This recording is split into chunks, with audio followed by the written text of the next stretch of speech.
Premis rumah kedai ubah suai bilik tanpa kelulusan diserbu.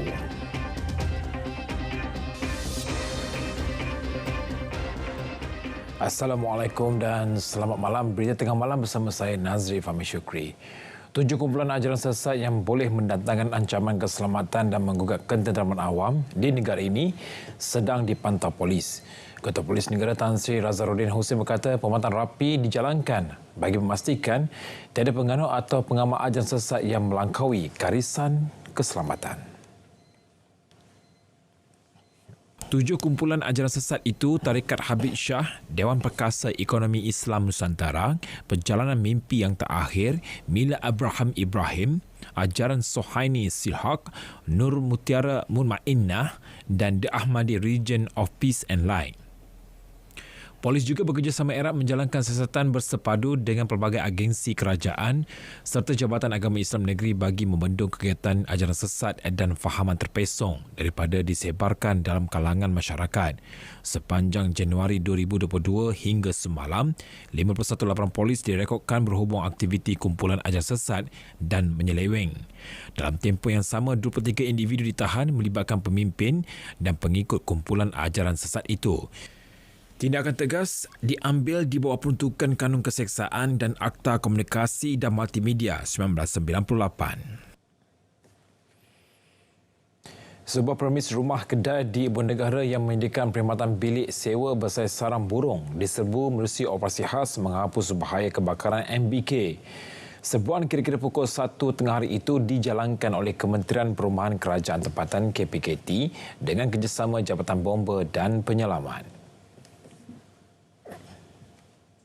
Operasi dibuat susulan aduan orang awam. Apa yang saya lihat bersama dengan semua rakan-rakan dari media pada hari ini adalah satu keadaan yang amat membahayakan kepada penduduk. Betapa sempit, betapa berbau, betapa tidak berperi kemanusiaan kawasan yang diduduki dengan kutipan sewa yang tidak haruslah untuk mempertaruhkan nyawa dan keselamatan demi mengaut keuntungan. Pemilik premis hanya membekalkan penyewa dengan sekeping tilam nipis, bantai yang lapuk, sebiji mentor dan satu plug point dalam bilik sekangkang kera. Tiada pengudaraan langsung, tidak ada sistem pengudaraan kerana tidak bertingkap pun. Hanya satu bilik air kongsi oleh 38 bilik. KPKT beri amaran akan terus menggempur premis komersial dan kediaman yang diubah suai rumah dan bilik mereka tanpa kelulusan pihak berkuasa. Antara tindakan yang akan diambil, mengeluarkan notis menghapuskan bahaya kebakaran di bawah Seksyen 8 Akta 341 dan jika gagal dipatuhi, kertas siasatan akan dibuka bagi tujuan pendakwaan. Seorang remaja 18 tahun ditemukan lemas di air terjun dekat tapak Kuari Gurun Taman Sri Utama di Gurun Kedah petang tadi. Mangsa dipercayai mandi di kawasan itu bersama beberapa rakannya sebelum dilaporkan hilang. Pihak Balai Bomba dan Penyelamat Gua Cempedak menerima panggilan berhubung kejadian pada pukul 5.02 petang. Mangsa ditemui pada pukul 6.18 petang dan disahkan meninggal dunia oleh petugas Kementerian Kesihatan. Mayat diserahkan kepada polis untuk tindakan lanjut. Beberapa tahun lepas, 5 sekeluarga pernah mati lemas di kawasan sama. Orang ramai dinasihatkan tidak mengunjungi kawasan berkenaan kerana ia adalah kawasan larangan. Seorang tukang kebun sekolah dihadapkan ke Mahkamah Majistret Ipoh atas pertuduhan membunuh pengawal keselamatan sekolah sama Jumaat lalu. Pertuduhan terhadap KR Ravindran, 55 tahun, dibacakan di hadapan Majistret S. Ponita. Bagaimanapun, tiada pengakuan direkodkan berkaitan kes bunuh berada di bawah bidang kuasa Mahkamah Tinggi. Ravindran didakwa menyebabkan kematian Faizal Asri, 43 tahun, dalam pondok pengawal Sekolah Jenis Kebangsaan Cina Sri Botani, Simpang Pulai. Perbuatan dilakukan antara pukul 3 petang hingga 8 malam 13 Oktober lalu. Dakwaan mengikut Seksyen 302 Kanun Keseksaan. Sabit kesalahan, hukuman mati atau penjara antara 30 hingga 40 tahun. Jika tidak dihukum mati, boleh dikenakan 12 sebatan sekiranya sabit kesalahan. Sebutan semula kes ditetapkan 10 Januari tahun depan. Seorang lelaki 43 tahun dipercayai terlibat kes pecah rumah dan curi motosikal ditahan di Kota Tinggi Johor. Penangkapan berjaya menyelesaikan sekurang-kurangnya 6 kes umpama di daerah berkenaan. Ketua Polis Daerah Kota Tinggi Superintendent Hussein Zamora berkata, tangkapan dibuat di Felda Sening. 3 tablet, 2 motosikal dan beberapa bahagian motosikal yang dilerai dirampas. Pemeriksaan mendapati barangan berkenaan ada kaitan dengan 1 kes pecah rumah dan 5 kes curi motosikal. Semakan mendapati suspek memiliki 6 rekod jenayah lampau. Ujian saringan air kencing turut mendapati dia positif syabu. Suspek direman 6 hari bagi membantu siasatan. Kes disiasat mengikut Akta Dadah Berbahaya 1952, Seksyen 457 Kanun Keseksaan dan Seksyen 379A Kanun Serupa. 100 notis sama dikeluarkan oleh Jabatan Pengangkutan Jalan JPJ Kedah terhadap pemandu kenderaan, barangan dan perkhidmatan kerana pelbagai kesalahan.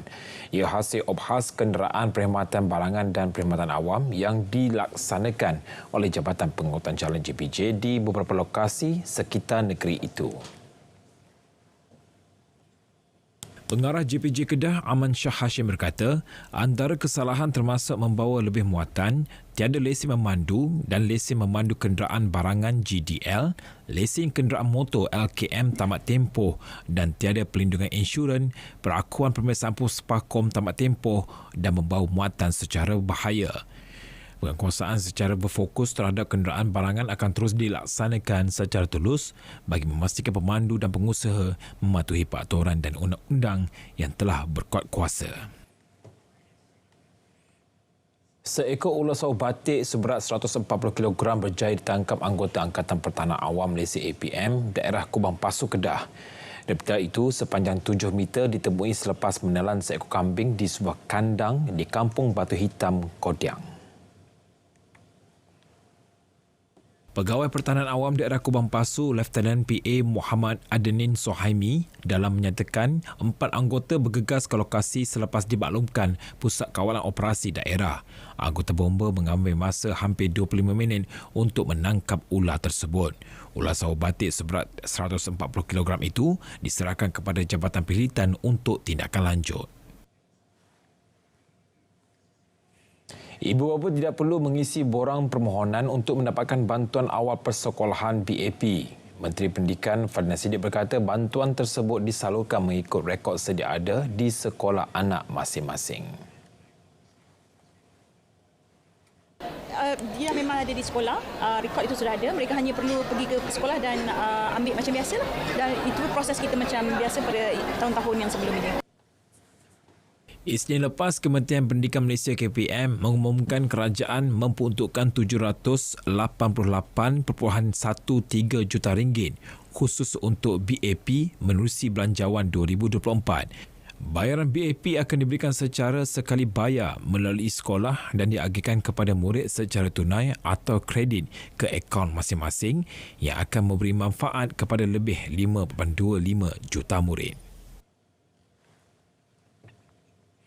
Bantuan e-wallet RM100 akan dikredit kepada penerima yang layak pada Disember ini. Timbalan Menteri Keuangan 2 Steven Sim Chee Kiong berkata, inisiatif itu bukan sahaja memberi impak kepada isi rumah penerima, tetapi juga pasaran tempatan terutamanya kepada peniaga kecil dan penjaja.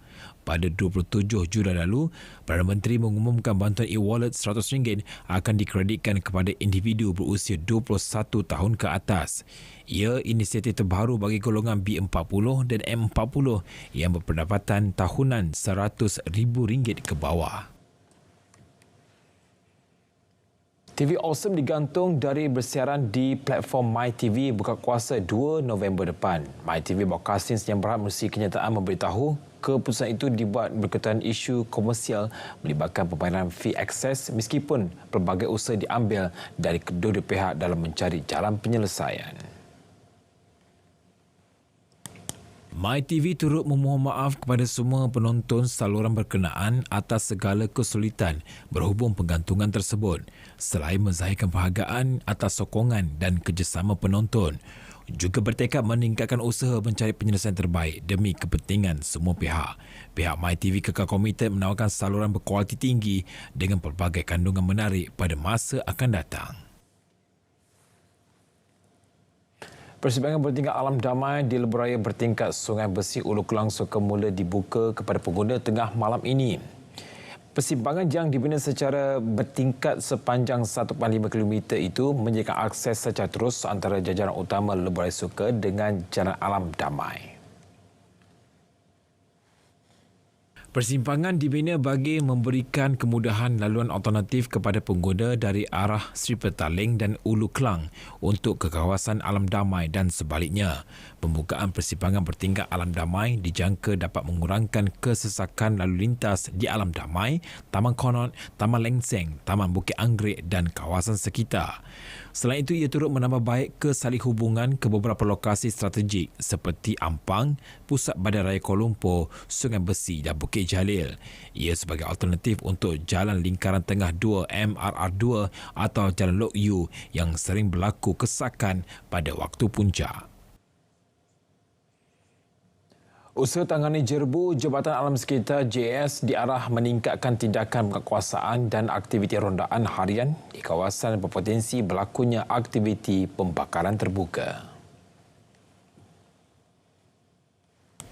Arahan dikeluarkan Menteri Sumber Asli Alam Sekitar dan Perubahan Iklim Nik Nazmi Nik Ahmad yang turut menyarankan semua pemilik tanah memantau secara rapi kawasan yang mudah dan sering terbakar.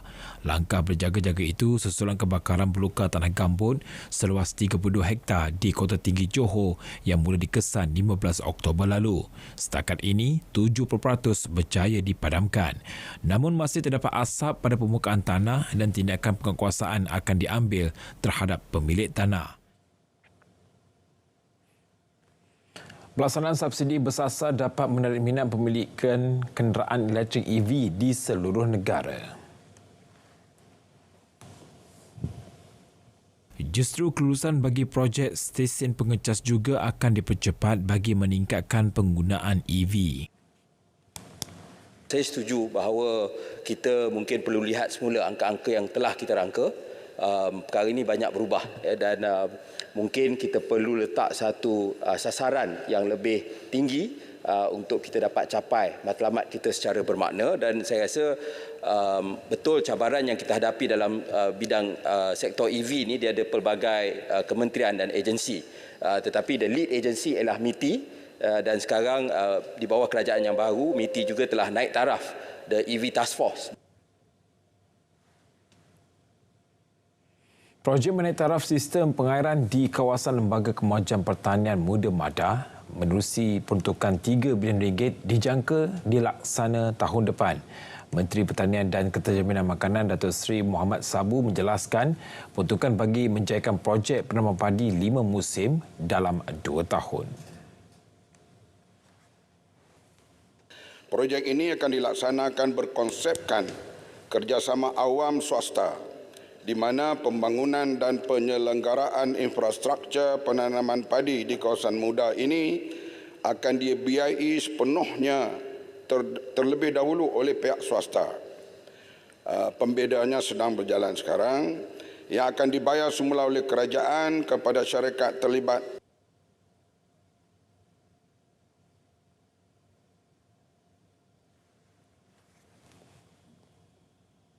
Menjelaskan ke pengetahuan sidang Dewan Rakyat, beliau menegaskan komitmen kementerian untuk terus memperkasa sistem pengairan bagi tanaman padi seluruh negara, terutamanya di Sabah dan Sarawak. Kesalahan itu bagi menjadikan kedua-dua negeri itu jalapan padi kedua negara. Kerajaan India akan mengekspor 170,000 metrik tan beras putih bukan basmati ke Malaysia sebagai menghargai hubungan baik kedua-dua negara. Keputusan itu selari dengan dasar kerajaan India menyokong usaha negara berhubung sekuriti makanan. Keputusan tersebut disahihkan Menteri Perhubungan Luar India, Dr. S. Jaishankar kepada Menteri Luar Datuk Seri Dr. Zamri Abdul Kadir menerusi panggilan telefon. Datuk Seri Dr. Zamri menzahirkan perhargaan kepada kerajaan India di atas keprihatinan ditunjukkan kepada rakyat Malaysia berdepan isu bekalan beras.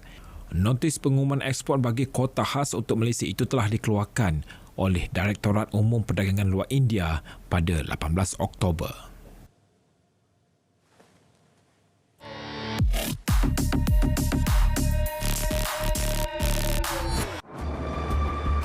Tular di media sosial, satu lagi iklan pelaburan saham palsu.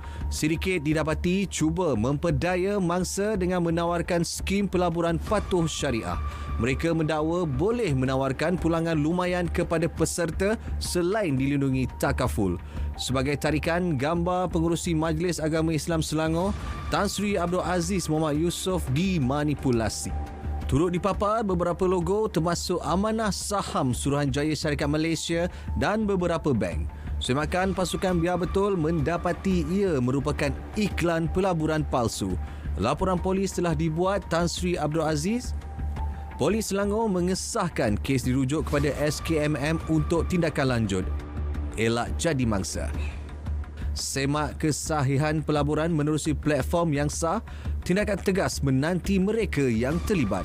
Terima bahan fitnah atau disyaki tidak betul, segera lapor ke SKMM. Biar betul, tak pasti jangan kongsi.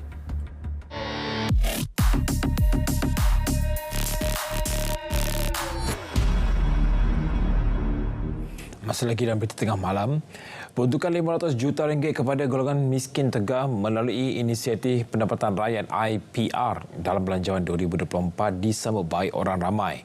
Mereka menyatakan peruntukan tersebut dapat menambah pendapatan khususnya dalam membasmi kemiskinan di negara ini.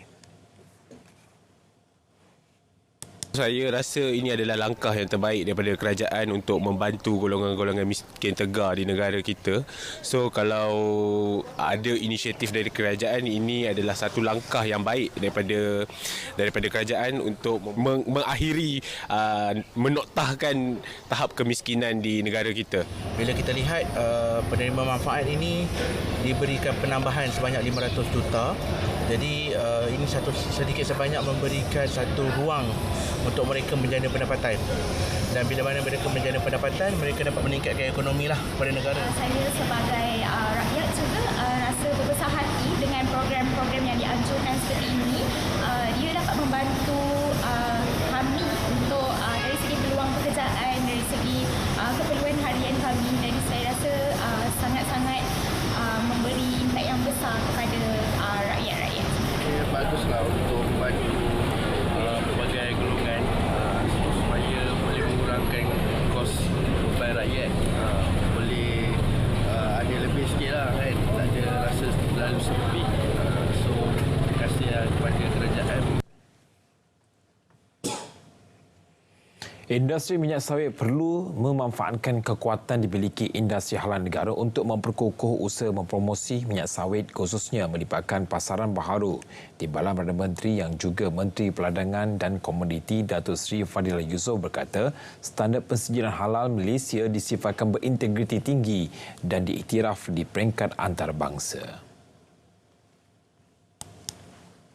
Ia sekaligus menyumbang kepada usaha mengembangkan ekonomi halal dengan potensi pasaran lebih 2 bilion populasi dunia. Pasaran halal dunia sebenarnya begitu besar sekali. Di sinilah jaringan bersama bila MSPO ini bukan saja melihat pada kemampanan tapi pada masa yang sama untuk pematuhan kepada halal. Supaya kita boleh menerokai pasaran lebih luas dan besar di pasaran halal dunia. Dan secara bersama cross agency kerjasama ini saya mengharapkan ianya akan dapat memberi kesan yang lebih baik lagi kepada produk-produk keluaran daripada Malaysia yang berhubung kait dengan kelapa sawit.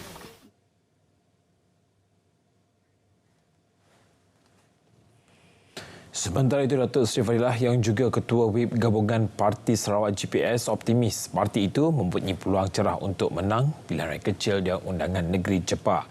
Beliau yakin GPS tetap menjadi pilihan rakyat. Beliau yang juga timbalan Perdana Menteri, Ketua WIP optimis calon gabungannya mampu mempertahankan kerusi tersebut meneruskan legasi penyandang Allahyarham Datuk Talib Zulkifli. Umur dalam lingkungan 54, tidak terlalu tua, tidak terlalu muda, makna dah cukup matang dan ada pengalaman dan boleh meneruskan apa yang telah diusahakan oleh mantan almarhum Datuk Talib. Dan kita akan memberi sokongan sepenuhnya, memastikan kemenangan bergaya untuk bukan calon tapi untuk parti kita supaya kita dapat meneruskan hikmat bakti yang terbaik untuk rakyat di kawasan Jepang. Semalam bekas pengarah agensi anti dadah kebangsaan Iskandar Turki diumumkan sebagai bakal calon GPS bagi PRK Don Jepak. Wanita yang memegang jawatan di peringkat pembuat keputusan dalam sektor awam kini mencapai 38.8%. Bagaimanapun, sasaran 30% wanita memegang jawatan di peringkat pembuat keputusan dalam sektor swasta dan korporat masih belum dicapai setakat ini. Menteri Pembangunan Wanita, Keluarga dan Masyarakat Datuk Seri Nancy Shukri berkata perkara itu antara isu dibincangkan dalam mesyuarat Majlis Wanita dan Keluarga Negara MWKN yang julung kali diadakan tahun ini. Mungkin ada ciri-ciri tertentu, kriteria tertentu yang perlu dicapai bagi membolehkan pihak swasta itu mengambil lebih ramai wanita, ataupun mungkin ada sebab-sebab lain wanita rasa mereka lebih baik kerja kat rumah. Kerangka Ekonomi Madani menyasarkan 60% penyertaan tenaga kerja kaum hawa dalam pasaran tenaga buruh. Malaysia berharap dapat mencapai tahap yang tinggi berbanding golongan wanita yang bekerja di Singapura iaitu lebih 70%.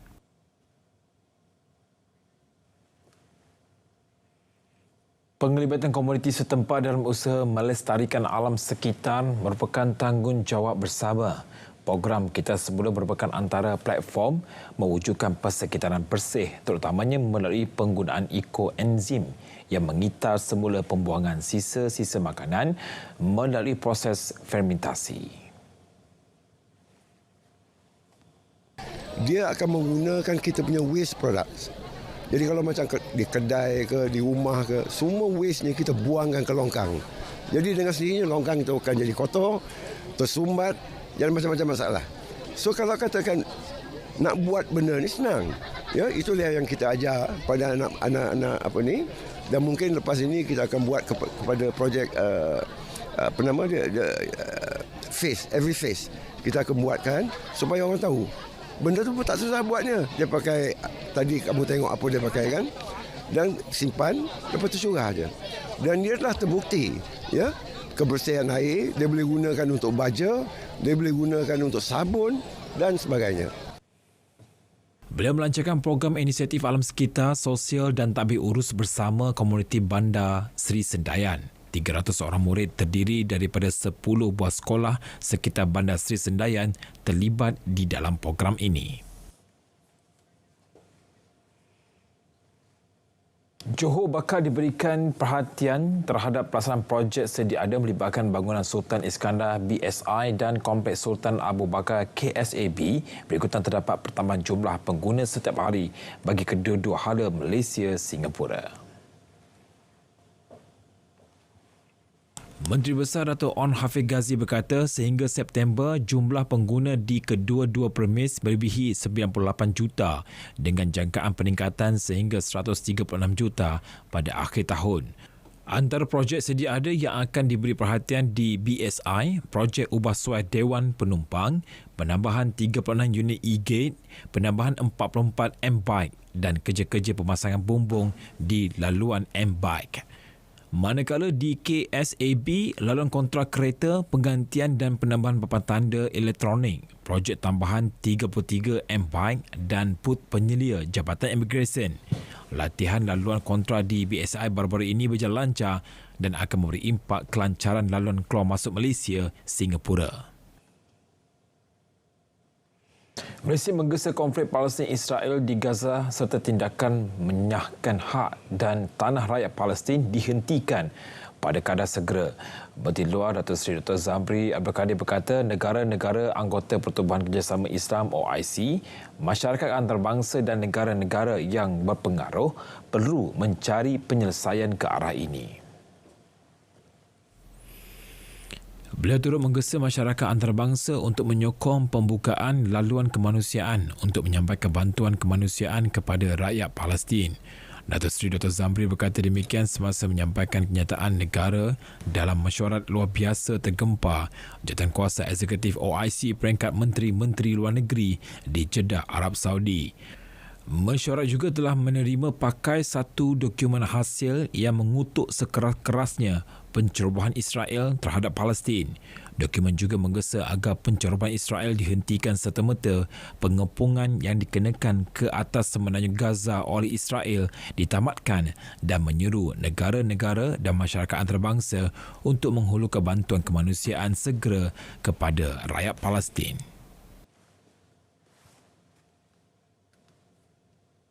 Sebahagian petugas media bagi sidang kemuncak ASEAN GCC termasuk RTM dibawa melawat ke Saudi Press Agency di Riyadh. Mereka diberi penerangan mengenai sejarah penubuhan agensi media kerajaan Arab Saudi itu. Presiden Saudi Press Agency Fahad Hassan Al-Agran yakin kerjasama media kedua-dua negara akan terus erat khususnya pada musim haji.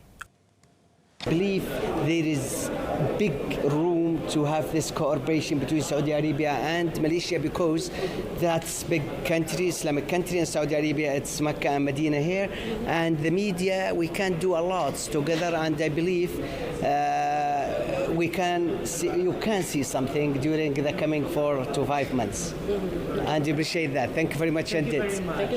Lawatan tersebut antara program yang diatur Kementerian Media Arab Saudi sempena sidang kemuncak ASEAN GCC.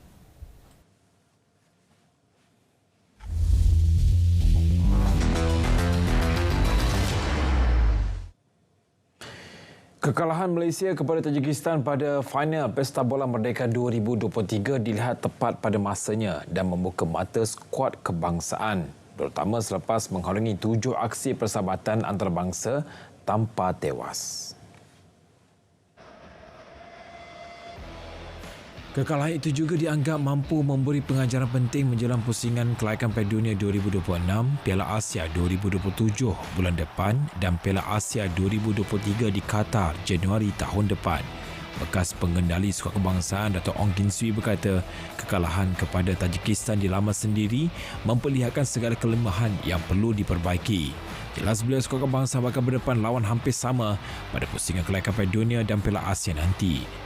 Pada final di Stadium Nasional Selasa lalu menyaksikan hasrat Malaysia untuk meraih gelaran ke-13 tidak kesampaian apabila tewas 0-2 kepada Tajikistan. Kekalahan itu juga menambahkan rekod tanpa kalah Malaysia yang melakar 5 kemenangan dalam 7 perlawanan terakhir sejak tewas kepada Thailand 0-3 pada separuh akhir kedua Piala Persekutuan Bersepak ASEAN AFF 2022 Januari lepas.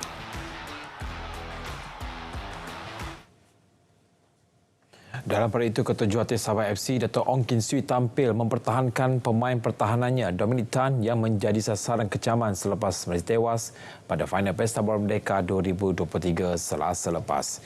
Jelas Dato' Ong Kin Swee, kecaman itu tidak adil kerana seolah-olah tanggungjawab meraih kemenangan hanya terletak di bahu Dominic. Pada saingan akhir tersebut, kelemahan ketara Harimau Melaya pada final itu ialah di benteng pertahanan, terutama di bahagian tengah selain ketumpulan jentera serangan di depan gawang sekaligus menjadi pemisah kedua-dua pasukan pada pertembungan itu. Kesilapan sewaktu bertahan memberikan Tajikistan mencipta 2 jaringan dari arah sama, sementara jentera serangan negara bukan sahaja gagal menyempurnakan peluang terhidang, malah buntu dalam meleraikan kekebalan pertahanan lawan.